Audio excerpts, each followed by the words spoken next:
Tudo.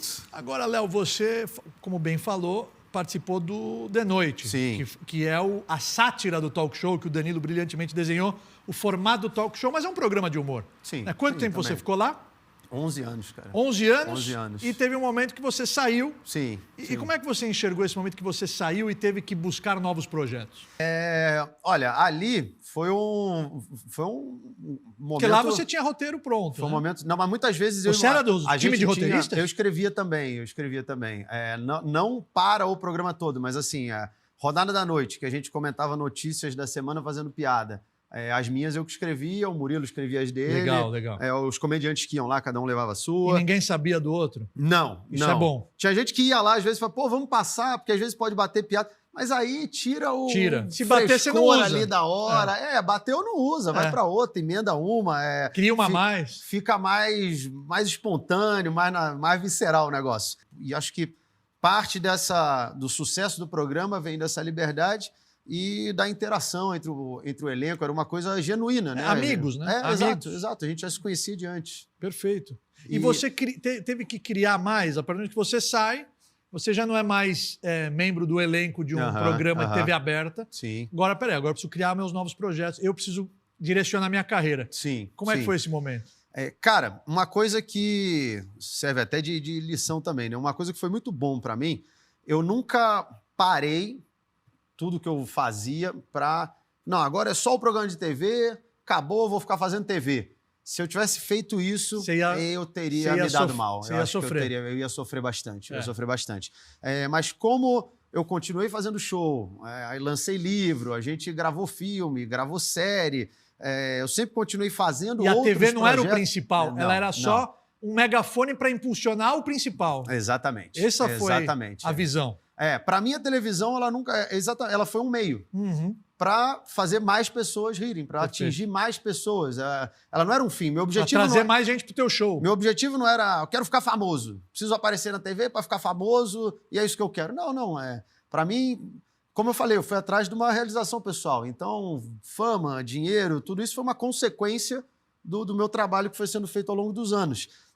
Então, quando eu saí da TV, eu falei, bom, agora vou buscar o lado positivo disso. Né? Eu tenho mais tempo agora para me dedicar aos meus projetos pessoais. Eu posso viajar mais. Perfeito. Levar o show para mais lugares. Tanto que assim, cara, eu fui fazer uma estatística de shows que eu fazia ao longo dos anos. Na época que eu estava no programa, eu devia fazer por ano. Claro que varia de um ano para o outro, mas na média de, sei lá, 80 shows no ano, às vezes 60, às vezes... E depois que eu saí, o ano seguinte eu fiz quase 200 shows. Olha só. Então, assim, eu quase tripliquei o número de shows que eu fazia. Voltei a postar mais vídeos nas minhas redes sociais. Produzir conteúdo para o YouTube. Exatamente. Então, assim, teve um ganho muito positivo nesse lado.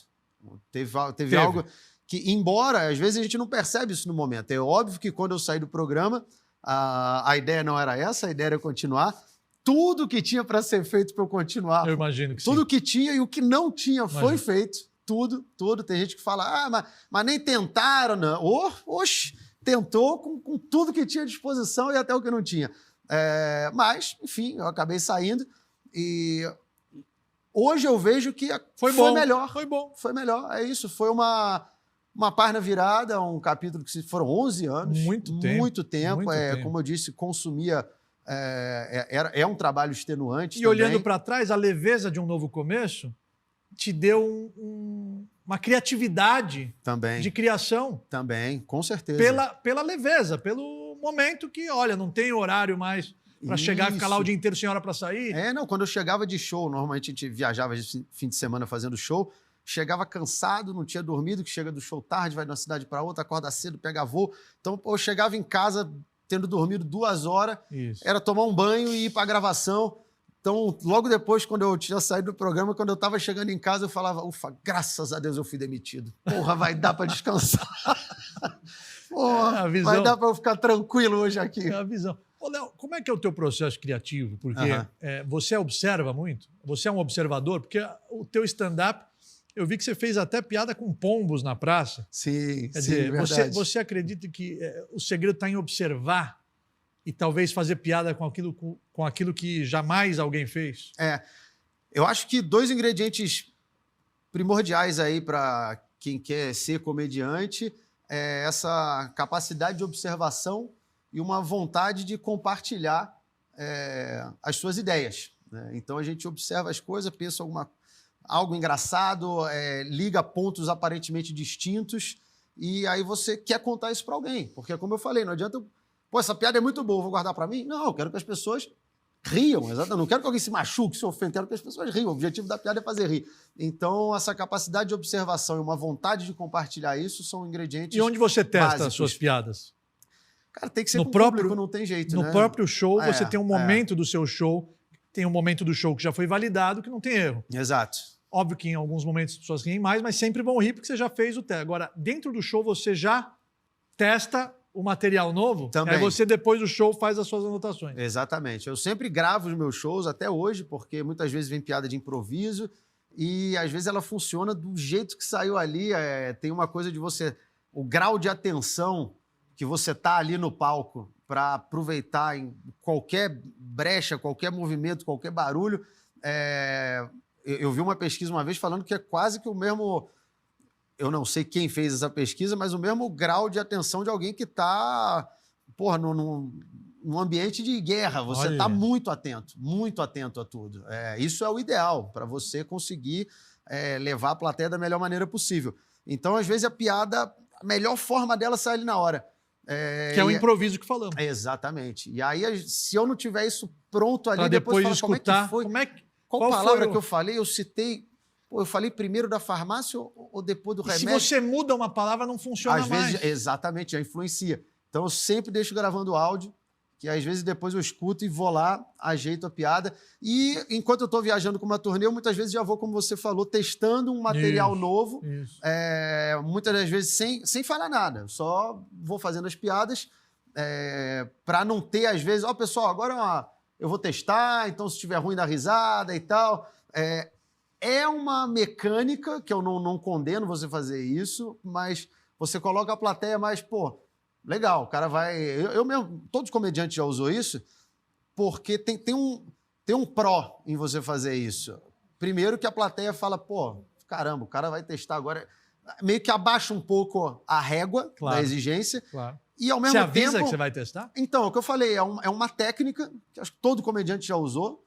Ó, pessoal, acabei de ver isso aqui, vou fazer agora, acabei de pensar. E a plateia, às vezes, se sente também privilegiada em ver uma coisa que, caramba, se sente o cara parceira, acabou né? de pensar. Se sente parceira. Pô, tô colaborando com a arte. Às vezes, você comentar isso não é nem para baixar um nível de exigência da plateia, mas mais para eles se sentirem privilegiados. Exato. E, de fato, a plateia se sentirem fala... prestigiados. Exato. Fala, caramba, o cara tem uma coisa que só a gente está vendo. Perfeito. Primeira mão. Primeira mão. Exatamente. A pergunta que não quer calar. Vamos lá. Você tem quantos anos de carreira que você falou? Completo 20 esse ano. 20 anos de 20 carreira. anos. É uma vida. Você já se arrependeu de ter feito alguma piada? Olha... Sabe, às vezes aquela piada, puxa, não deveria ter feito. Sim. Eu acho que assim... Quando a gente brinca com alguns momentos sérios, né, com alguns momentos trágicos da história da humanidade, às vezes a gente, puxa, não deveria ter mexido com isso. Sim. Olha, se eu contei uma piada, independente do teor dela, né, e a plateia riu, então funcionou. Como comediante... Funcionou, exatamente. Eu cumpri o meu papel. Cumpri o meu papel, exatamente. Se as pessoas não riram, eu acho que aí poderia vir daí o arrependimento. Falar, pô, contei a piada e ninguém riu. Mas também esse é o processo para você lapidar a piada. Eu não vou acertar todas as piadas 100% das vezes que eu conto. Tem piada que você tem que mexer. Então, se eu falar que eu me arrependo, ao mesmo tempo eu estou me censurando e colocando uma régua que eu não posso arriscar mais se eu me arrepender do erro. Eu acho que a gente tem que estar aberto ao erro. Eu só vou saber testando.